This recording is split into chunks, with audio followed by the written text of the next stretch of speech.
You missed me when I was flunking out of college. You didn't know me. You didn't know me when I had a severe stuttering problem. You didn't know me when I could not talk outside of my house. You didn't know that when I went to the store, I couldn't say it. When I went to school, I couldn't talk. You didn't know I was teased beyond belief because of this severe stuttering problem until I was 15. You missed me when I flunked out of college. You missed me when I was homeless and I lived in a car for 3 years. You missed all of that.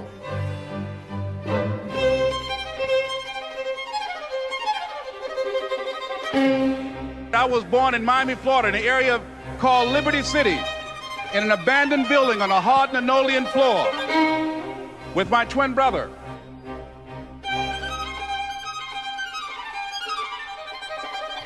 So you turn your TV on now, you see me, you see, man, this dude is, look at him, he's balling, he out of control, he got TV shows, he got money, look at him, he living, oh man, but you missed me. You missed me when I was getting here. My mother got pregnant with me at 15 years old. I grew up on the east side of Atlanta in a neighborhood by the name of Kirkwood. Drugs, gangs, violence, you name it. And I came up in a 2-bedroom home, 14 people. We were 6 weeks of age. We were adopted. When I was in 5th grade, I was identified as EMR, labeled, educable, mentally retarded, put back from the 5th grade into the 4th grade, and stayed in that category until I got out of high school. I don't have any college training. And I used to sleep on the floor. My grandmother, Miss Daisy Johnson, she used to come to us and she would say, one night out of the week, you all get the opportunity to sleep in the bed. There was 5 more of my cousins in the bed, and so we slept 3 to the foot and 3 at the head. It was hard when just over 3 years ago, in the Penobscot building in Detroit, Michigan, where I was operating my business, and I fell on some hard times, and I was sleeping in my office. And it was hard coming through the lobby. And sometimes they would laugh. There's a guy talking about becoming successful. And look at him. He's bathing in the bathroom upstairs on the 21st floor. He sleeps on the floor. It was hard, ladies and gentlemen, coming to speak to people. And I was facing financial difficulties in my own life. I was behind on my bills and my dreams, and I'm saying to them, you can live your dream. It was hard, ladies and gentlemen. It was very difficult to pick myself up each day believing that I could do it. There were times that I doubted myself. And so as a kid, pretty quick, I had to make a decision of what I wanted to do with my life, because in that same house, I had 8 uncles, all 8 of which are still going in and out of prison till this day because they sold drugs and they were in gangs. And so I saw them selling drugs, but I also saw the outcome. And so I said, I'm not selling drugs. I'm not joining a gang because I see where that road leads to. Either I'm going to end up dead or in prison. I said, so my best bet may be to go to the NFL.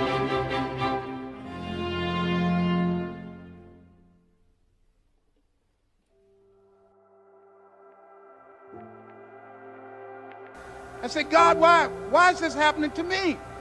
I'm just trying to take care of my children and my mother. I'm not trying to steal or rob from anybody. Why did this have to happen to me? It was very hard. And here's what I want to say to you. For those of you that have experienced some hardships, don't give up on your dream. No one could have convinced me by holding on, by continuing to push forward, by continuing to run toward my dream, that one day I would have my own talk show. It's a long shot, ladies and gentlemen, from Liberty City, an abandoned building on a floor, never knowing my mother or father. It's a long shot. Being here with you today in this dome in Atlanta, it's a long shot. No college training, labeled educable, mentally retarded, but I kept running toward my dream. I want to go to the NFL. I feel our family deserves a better way of life. Let's work for it. So every night we would go out and we would race light pole to light pole in Kirkwood. No shoes. Light pole to light pole every night. You see, most nights after practice, everybody would leave to go home, and I always had to sit in the park because my mother worked at Wendy's. And my mother didn't get off work till about 10 o'clock, 10:30 most nights, and I'll be sitting there in the park, and I loved it. I didn't want anybody to take me home, because when I went home, I was sleeping on the floor with roaches and rats. And so anytime I got in solitude to dream, anytime I got in solitude to think about what I wanted to do for my family and my community, I took advantage of it. And so most nights, I'll be sitting there in the park, and I'll be looking up at the lights, and I'll be envisioning myself doing things in the NFL, envisioning myself doing things for my community. And just as the lights would always go out, my mother, she would pull up, and she used to drive an old Buick Regal. Hubcaps off the car seats torn up, the car was all beat up. And she would pull up and she would put the car in park, and I would always hop up, I would run over to my mother, I would give her a hug and a kiss, and I would say, Mom, if you don't mind, can you please sit back in your car? I have to do some extra drills, I have to go to the NFL. She would never have to work another day in your life. And I knew she was tired. And every night my mother would say, sure, Ink, and she would sit back in that car, those car lights would hit that field, and here you had a 7-year-old kid doing backpedaling drills, running sprints, running laps, chasing his dream to go to the NFL.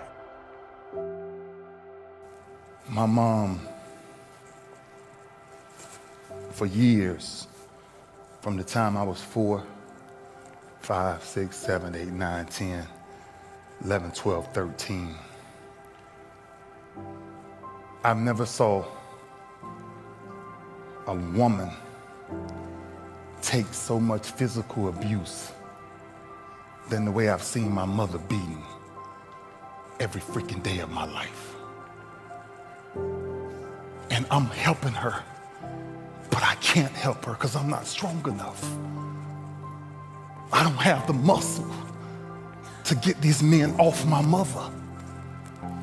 My mother's a very high yellow woman, and every time they hit her, she would bleed from her eyes.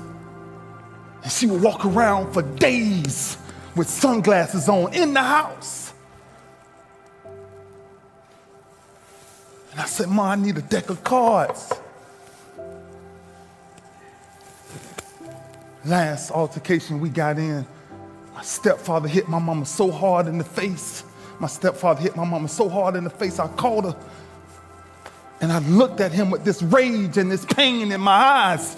Like one day. And I took this deck of cards. And I couldn't live in the house, so I had to live in the garage. And after this last altercation we had with this guy, I ran to my garage and I grabbed this deck of cards and I flipped a 7 and I started doing 7 push-ups. I flipped a 6, I did 6. I flipped a 9, I did 9. I flipped a 2, I did 2. I flipped another 9, I did 9. Until I got all the way through the deck. Jack, Queen, King worked 10. Jack, Aces 25s and Jokers 50. Until I got sick and tired of what pain felt like in my gut. It didn't even matter to me no more, because I started shuffling them all over again, and that's when I started doing my sit-ups. Because I wanted to make sure sports wasn't the reason why I started training. It was to make sure a man never put his hands on my mama again. That's why I started doing what I started doing. Sports was a byproduct of what people started to see. It was the behind the scenes that was driving me crazy.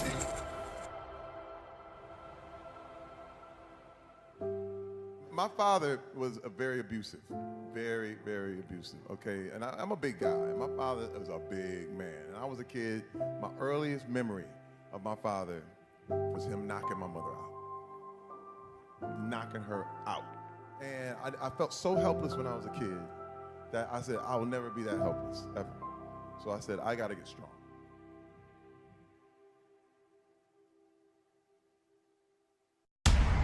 Inky Johnson, do you even think you're gonna play at the University of Tennessee? He said, you're 135 pounds. I said, not only am I gonna play, I'm gonna start. I said, you made a mistake. I said, see, what you don't understand, and this is what most people do, they base judgment off of what they can see.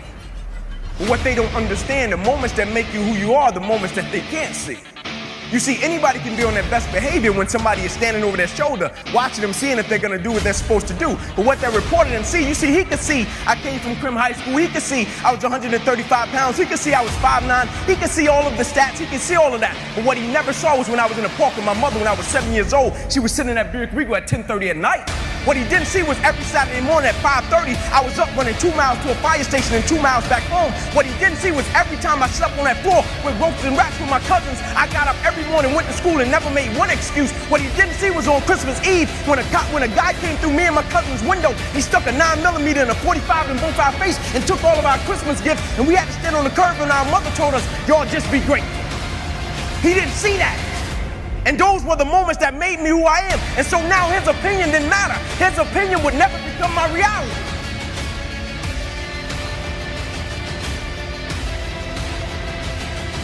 It's necessary to know that everybody won't see it, that everybody won't join you, that everybody won't have the vision, that a lot of people like to complain, but they don't want to do anything about their situation, that you are an uncommon breed. You know, you have to know within yourself that I can do this. Even if no one else sees it for me, I must see it for myself.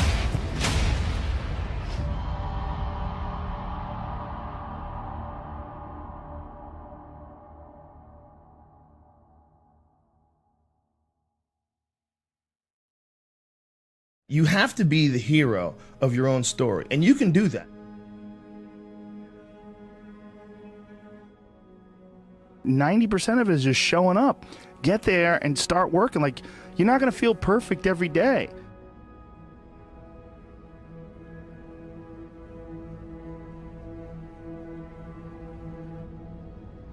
There's got to be those days you push through. And they're probably going to be more numerous than the days you don't. And so the benefit of discipline in my eyes has always been that through discipline, I get things done. Write down everything you want to do. This is what I want you to do. Write down what you would like to fix about your life. And then just, if you're 30 pounds overweight, you want to lose 30 pounds? Do it the right way. Go start eating vegetables, monitor your calories, write down what you eat, exercise every day, force yourself to do it. The brain is the general, the troops of the body, and you get up and you do it. And then you get to write it down. Our bodies, for whatever reason, most people, their associations are to avoid anything that's uncomfortable.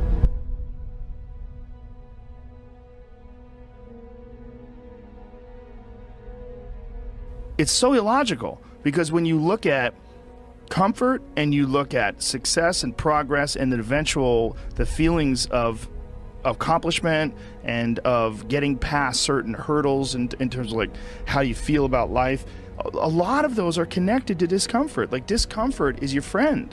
It really is. Like, discomfort and not being happy and content with certain situations in life or certain feelings in life.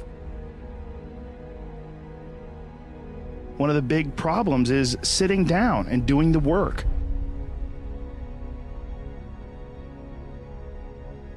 And he labels it like an enemy. He calls it resistance, you know, and that you have to sit down, you have to overcome resistance, and that the pro goes to work.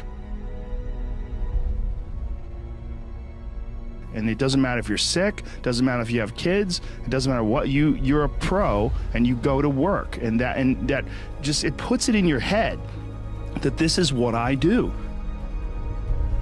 You have pride in that. And then when you are in front of that keyboard and you look down the count, it says put 1,000 words in, you're doing the work. Yeah. And out of that work, gems blossom. And it's about resistance that people feel when you know you should write, or you know you should paint, or whatever you should sculpt, whatever these things are that you pursue. And that there's this thing that comes up that tries to keep you from doing that. This resistance. You're not a hero in your own eyes. You're not someone who you respect.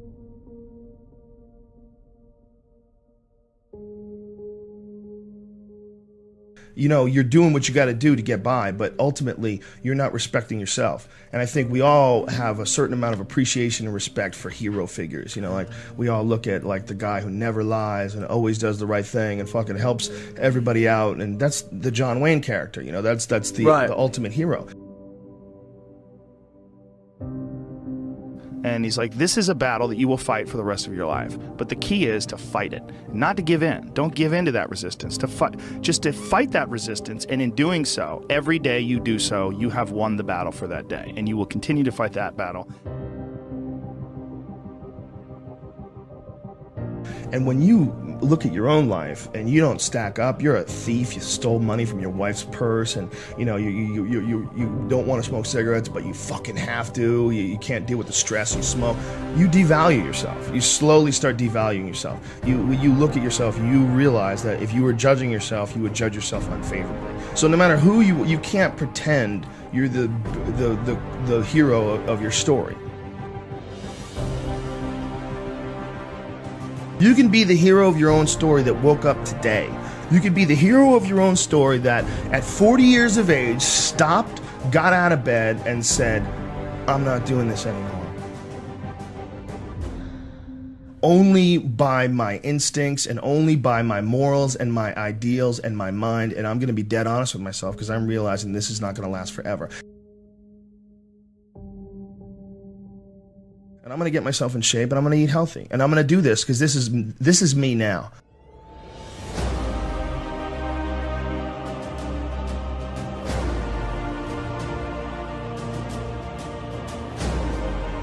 I decide that this is me. And people have to realize that you are not your past. You are not all the times you fucked up. You're not all the times you were drunk. That's not you. What you are the person who's learned from a great deal of experience. When you're alone with your thoughts, you get an idea of what your thoughts actually are. If you live your life just acting constantly on the momentum of other people's expectations, of you wanting to be liked by these other people, you can run into a trap, and you set up a life that you didn't really want. Your life is certainly some sort of a journey. It's certainly some sort of a journey. You're trapped in this situation where you have a mortgage, you've got credit card bills, you've got student loans you have to pay, you have a bunch of shit going on that you have to continue to feed.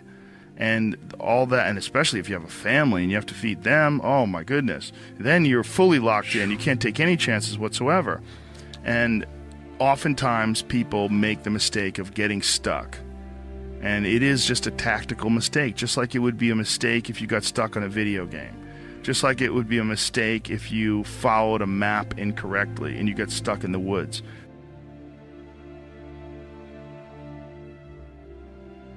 Your life is certainly some sort of a journey. It's certainly some sort of a journey. And we have to all be aware that when we're making journeys, we're not going to always make the right steps. And sometimes you have to back up and try again. And if you're in a position where you can't back up and try again, you've trapped yourself. Because people define themselves by the past. Instead of thinking about who they are now, instead of they still look back at a mistake they made and don't just get past that mistake, grow and learn, but dwell on it.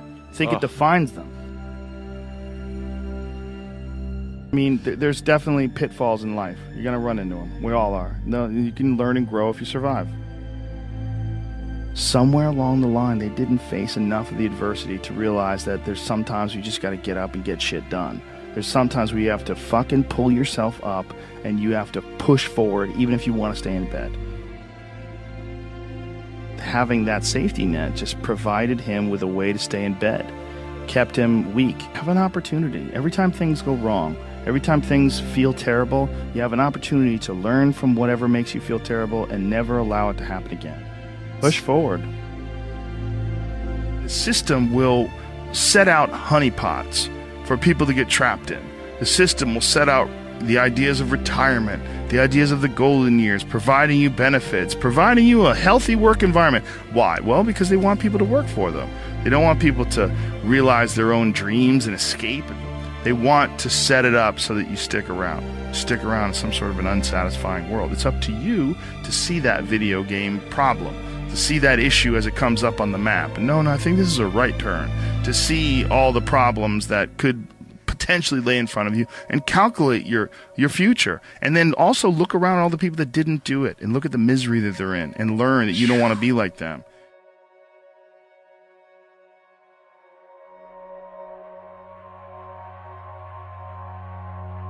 And most people get stuck in these patterns, or they define themselves as a person who doesn't follow through on their ideas, or a person who doesn't pursue their real interests and loves.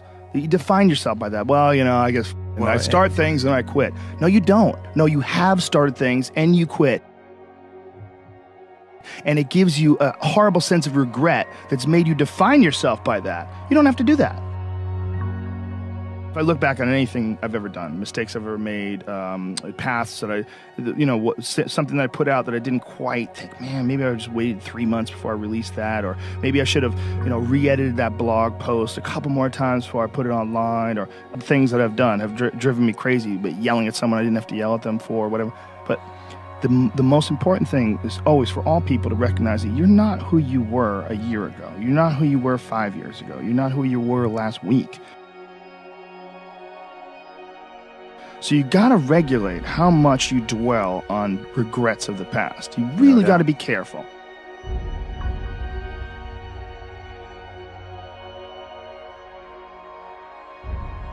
It's also directly proportionate to the amount of hardships that people face in life, their ability to face hardships. And there's a lot of folks that live life on a cushy cloud of marshmallows and bullshit, and then one day something goes wrong.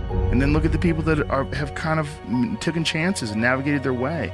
What did they do differently than you?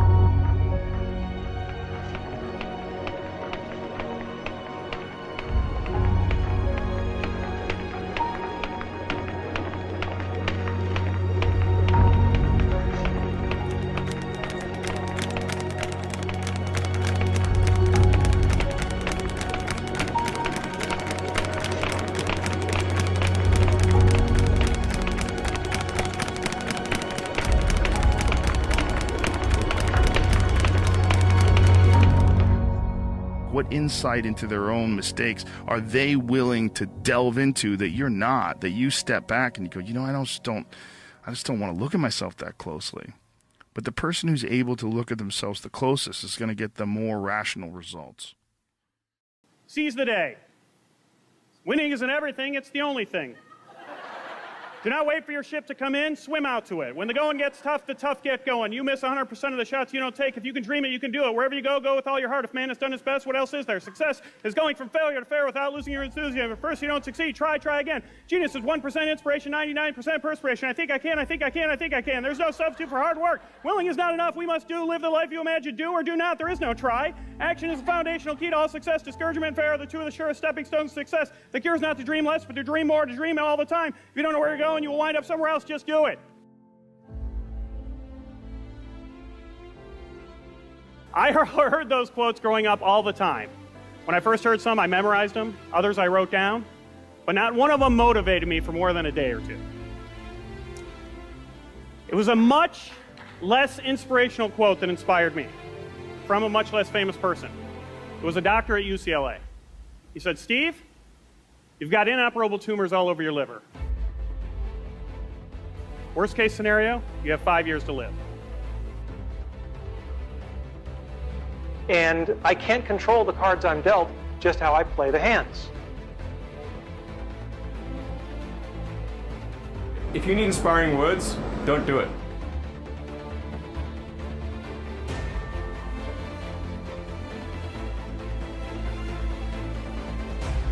Today's talk is not about death. It's about life and how to live.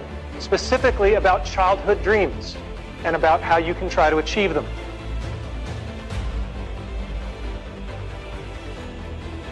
Dreams will come to you. If you live properly, the dreams will come to you.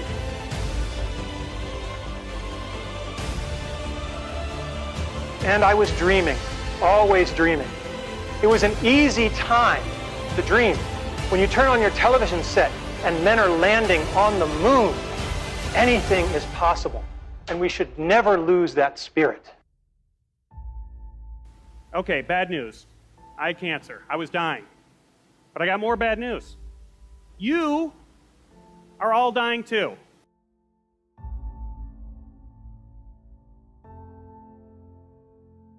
What are you dying to do? Don't skate forward any further in your life without answering that question.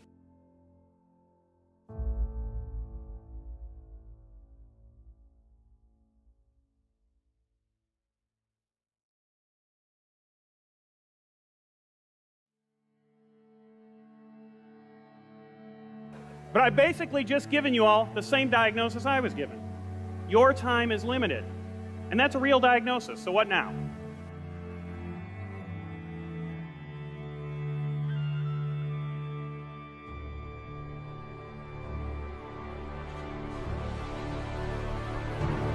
Okay, like most people when they're told they're dying, you're probably going through the 5 stages of grief.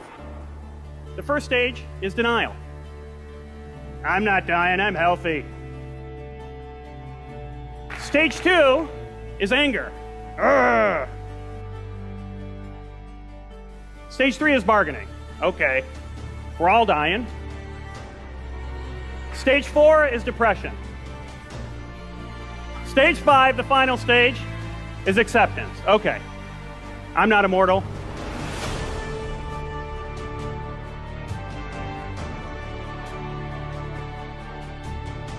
So what now? Well, let me tell you what I did when I was told I might only have 5 years to live. First of all, I got a lot of advice. A lot of friends wanted to help. A friend of my wife told me that maybe this news would give me a whole new perspective. Someone else told me that I should live every day like it was my last.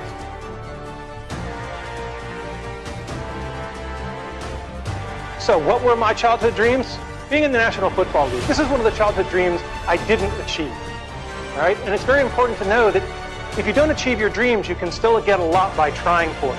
There's an expression I love, experience is what you get when you don't get what you want. So the most wonderful thing my parents did was they let me paint my bedroom. I said one day, I want to paint stuff on the walls. And they said, okay. So I had a rocket ship, and we lived in a ranch, so I wanted an elevator. I wasn't sure where it would go. But the great thing is that they let me do it. And they felt that letting me express my creativity was more important than the pristine nature of the walls. The brick walls that are in our way are there for a reason. They are not there to keep us out. They are there to give us a way to show how much we want it.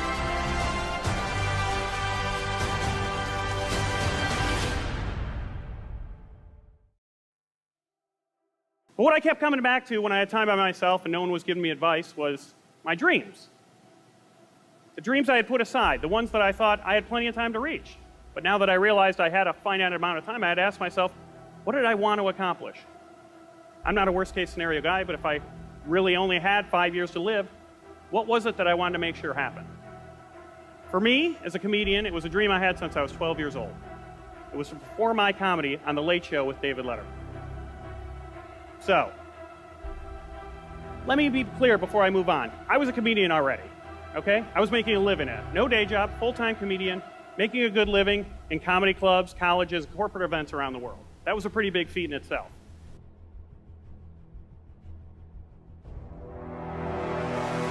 But 6 years into my comedy career, I kind of stopped chasing the Letterman dream. I was waiting for it to come to me. I was waiting for someday, not chasing it anymore.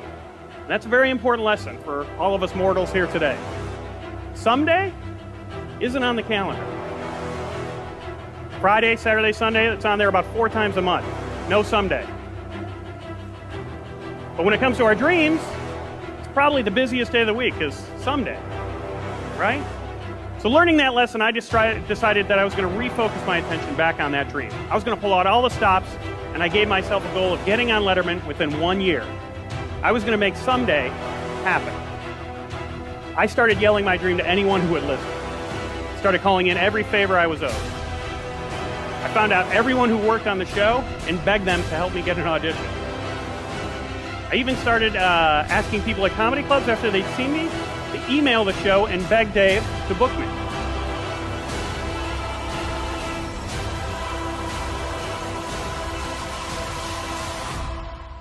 And guess what? I didn't make it. My ironically named deadline came and went. But I was so renewed about my dream and my newfound passion for it, I decided to give myself an extension. one more year to get on Letterman. Didn't happen. And then another. Nope. Sounds like bad news, right? Well, it was. I would have loved to get on the show in that first year, but something great happened over those years. Those 3 years weren't spent dying. They were spent living.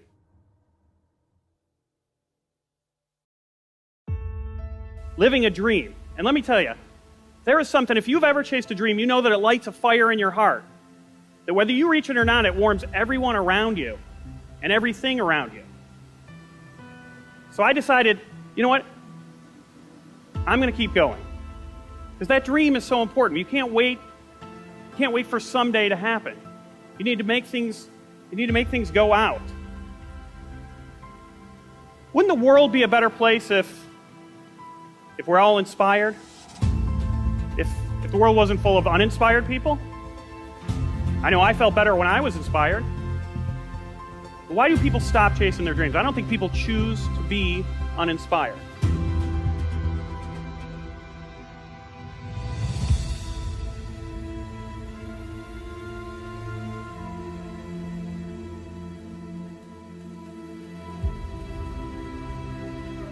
Why do you think people stop chasing their dreams? Everyone wants to achieve them. Why do people leave them behind? That was a tough question to answer. I wanted to give her an honest answer, not some cliche response or a motivational line. So I thought about it for a long time. I knew that cancer had motivated me to pick my dream up again, but why did I stop chasing it in the first place? Why does anyone stop? Well, when the answer came to me, it was hard to swallow, let alone spit out and say it aloud, but I told her. We're all taught that life is tough. Life's a bitch. Life is hard. But it's not. It's pretty easy, right? It's pretty easy to skate by and go through life, right? We wake up every day, most of us in the world, with a roof over our heads, a big comfy bed under our butts, a fridge full of food. Most of us in the world, especially here in America, never have to worry about starvation or homelessness. We have friends and family that'll help us out when those things come. Those are the things that made life dangerous 100 years ago. Now we complain if life isn't convenient.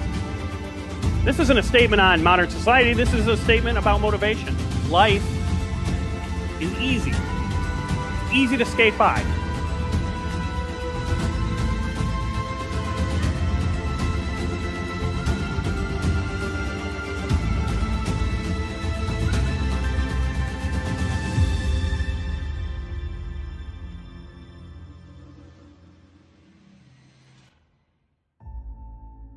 It's pretty easy to grow up, put your dreams aside, leave your passions behind, take a job that you don't even really mind, raise some kids who will most likely be inspired to do the exact same thing, go from point A to point B to point C until you end up at point Z, where you pass away and there's a line of people waiting to get up and tell everyone else who knew you what a good life you had.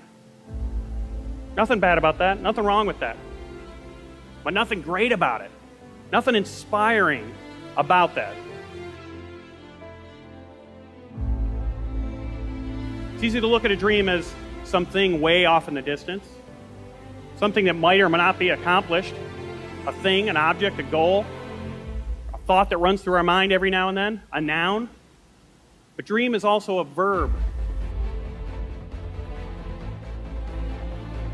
It has to be lived, it has to be done, it has to be furthered, it has to be acted upon, it needs to be chased. It's not just an idea or a result. To dream encompasses every step that it takes to get there. So I'm going to give you all a challenge here. Figure out the answer to that question. What are you dying to do? Don't skate forward any further in your life without answering that question. But if you don't know the answer, don't go to sleep tonight without answering that question. Don't wait till someday to answer that question. There's nothing more important in your life than figuring that out. When you do figure it out, then when you go to sleep, you sleep like a kid again. Because then you'll be going to sleep not to dream, but with a dream. And waking up with one. Thank you.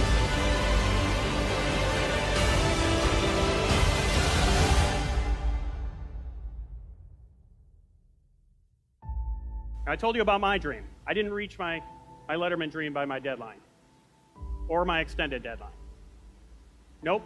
It took me 5 years. Ladies and gentlemen, please welcome Steve Maison. 5 years of living.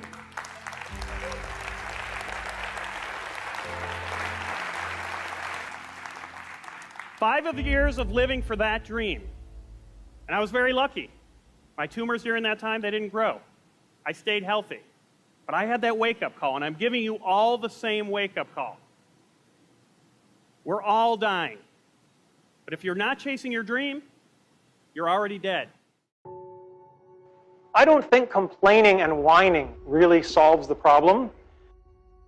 This is Jackie Robinson, first black major leaguer, had it in his contract not to complain if people spit on him. Now, I don't care if you're Jackie Robinson or if you're a guy like me who's only got a couple of months to live. You can choose to take your finite time and energy and effort, and you can spend it complaining, or you can spend it playing the game hard, which is probably going to be more helpful to you in the long run.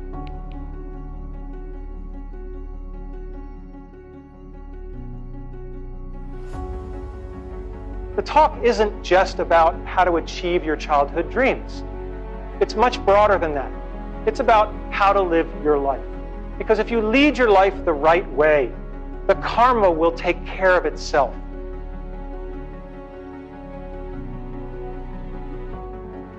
That we all have people that we don't like, that have done things we don't like, and what I have found is no one is pure evil. If you wait long enough, they will show you their good side. You can't make them do it in a hurry, but you can be patient. He said, when life can no longer threaten you with death, so what else is there? What else is there? And the majority of the fears that we have are not life or death fears. They're not those kind of fears.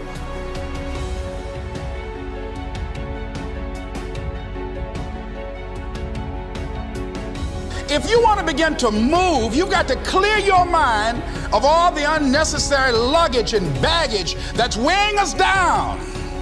I couldn't move, I couldn't think about what am I going to do to get out of this situation because I was so concerned about what happened and what he did to me and how bad it was. I was so stuck in that I couldn't even focus on what I should have done.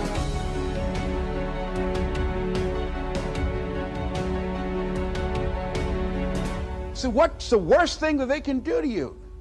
Kill you. And he just decided, hey, this is what I came here to do. I know that there's some risk involved, and I'm going to do it, come what may. He said, I'm not going to be afraid anymore. Feeling sorry for myself and angry, and none of that was taking me anywhere. So pretty soon, I learned through effort, made a conscious, deliberate, determined effort. I had to let it go. I had to forgive it. Let it go and begin to focus on developing myself. And I say to you, you're going to have people to do things to you. Things are going to happen to you. And the most important thing to do is to harness your will and let it go and move so you can grow, so you can get on with your life. It doesn't matter about what happens to you. What matters is, what are you going to do about it? What are you going to do now, Les? This is the instinct that says, you've had enough. This is the instinct that says, you've given it your best shot. You can stand down. You can back off. You can take a knee. This is the instinct that says, you can rest now. Do not listen to that instinct. Do not listen. That instinct is a liar and wants to bring you down. That's the instinct that's a defense mechanism. It wants to give you an out, a place to run to. A lot of people never get to where they want to be because they'll never stop complaining about where they're at. I'm going to say it again. A lot of people will never get to where they want to be because they will never stop complaining about where they're at. The word complain means to remain or to stay overnight. So if you want to stay right where you're at, just keep complaining about it, and I can pretty much guarantee you that you'll still be there. And they'll tell you you did the best you could.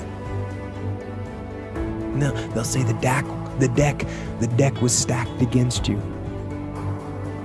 And they'll say it's not your fault. And they'll tell you it's okay to stop. It's okay to settle. It's okay to give up.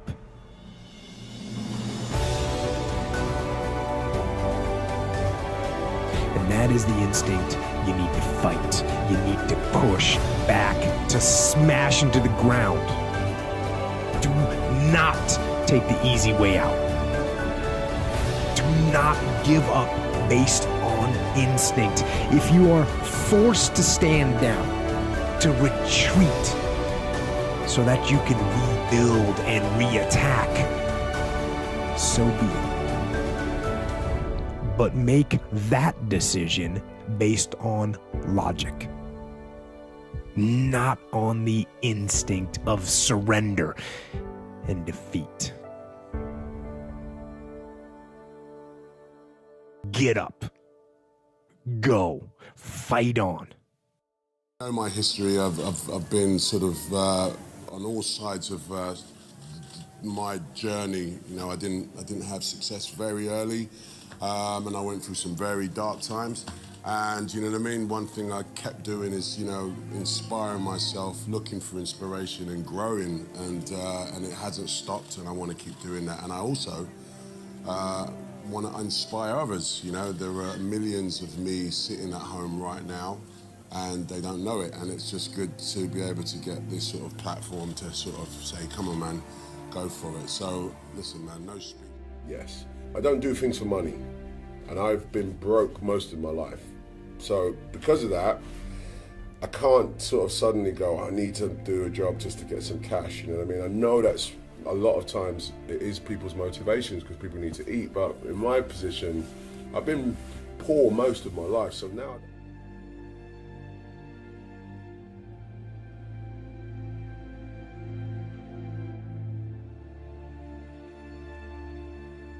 I think my imagination has always kept me going, you know what I mean? You know, just imagine myself collecting awards, just imagine myself, you know what I mean, getting big parts, imagine myself working with the greatest actors. My imagination was the one, like, you know what I mean, like, you know, when you're not overthinking, but you just kind of like, yeah man, I see myself driving that car one day, and I get that.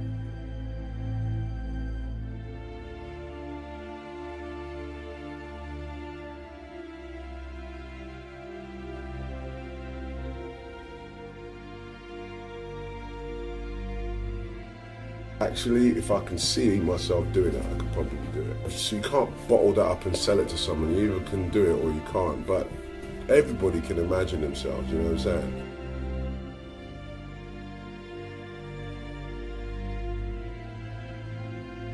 I mean, it's important not to give yourself boundaries, which we can do quite easily, okay? People talk about aiming for the skies. Sometimes even aiming for the skies is intimidating. Just don't give yourself boundaries.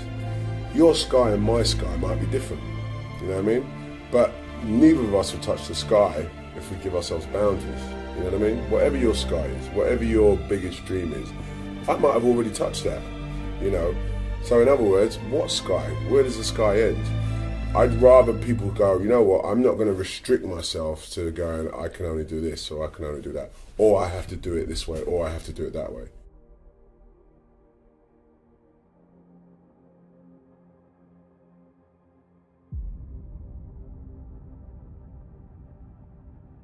The first step before anybody else in the world believes it is you have to believe it.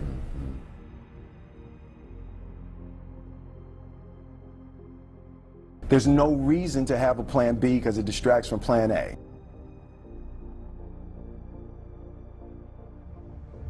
When I was 16, contemplating being an actor, I was in sound systems, DJing. You know what I mean? And you know, it was like that or this. So I always go back to DJing. I always have a studio, I always have turntables, always.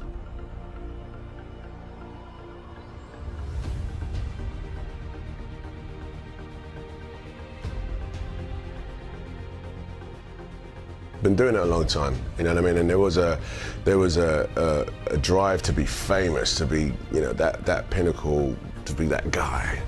And my ambition isn't that as much, you know what I mean? Good work, keep working. So it'd be hard for me to sort of like suddenly be like, you know, oh, I'm lifted up by this wonderful life that I have. I love it, but you know, my feet are on the ground, you know, it's work, it's a job.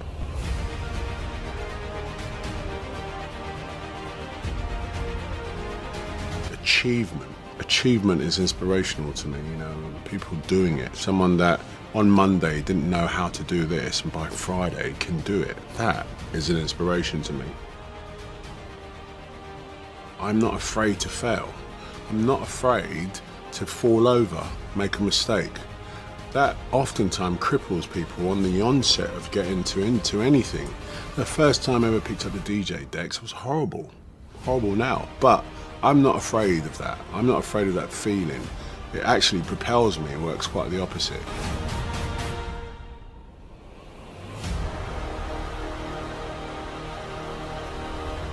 But I really loved to do it. So I just said, I want to do what I love, you know what I mean?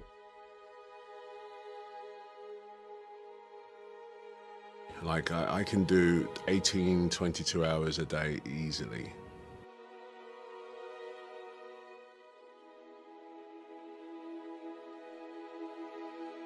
It's definitely one of those components to me as a human being, my makeup, my genetics, that allows me to actually keep moving.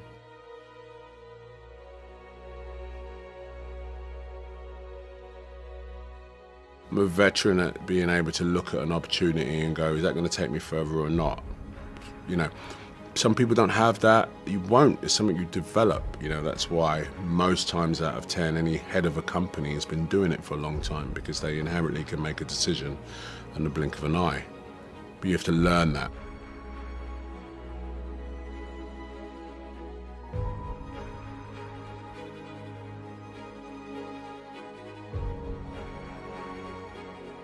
The other thing that's important, I think, is to keep your head down. You know, keep your head down. Like when I swim, I've got 25 laps. Guaranteed, if I look up and start counting those laps, I'm petered out by 15. If I put my head down and keep working away and work at technique, work at internal rhythm, work at, I hit that length, I don't even know what length I'm on, guarantee you I'll look up and it'll be 20 and 2 more, 3 more to go. And that's a very simple device, but I think people find themselves incrementally checking how far they've got. And that, you know, when you compare it to anybody else or whatever, it's just it's a recipe for disaster. Just keep banging on, you know?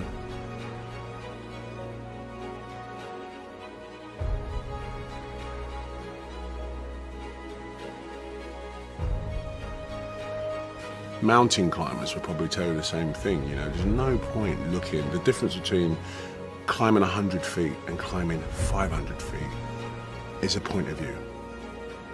You won't know you're at the top until you get there, pal. And that's what you need to remember.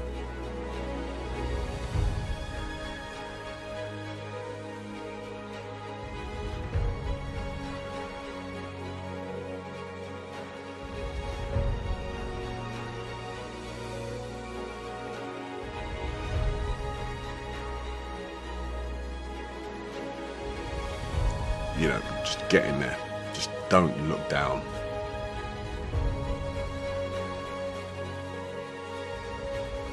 The more I grow, you know, I'm 43 at this point, you know, considered a middle-aged man, and happiness is without a doubt the best thing that I strive for. Health and happiness, kid you not. I couldn't, any of it means nothing if I'm not happy about it.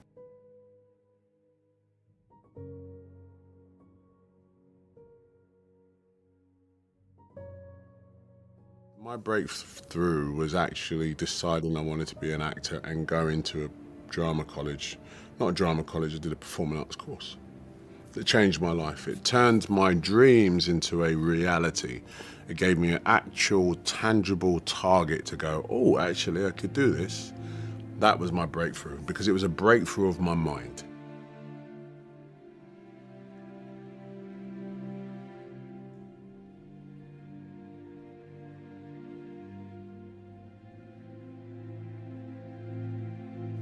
That was my biggest breakthrough.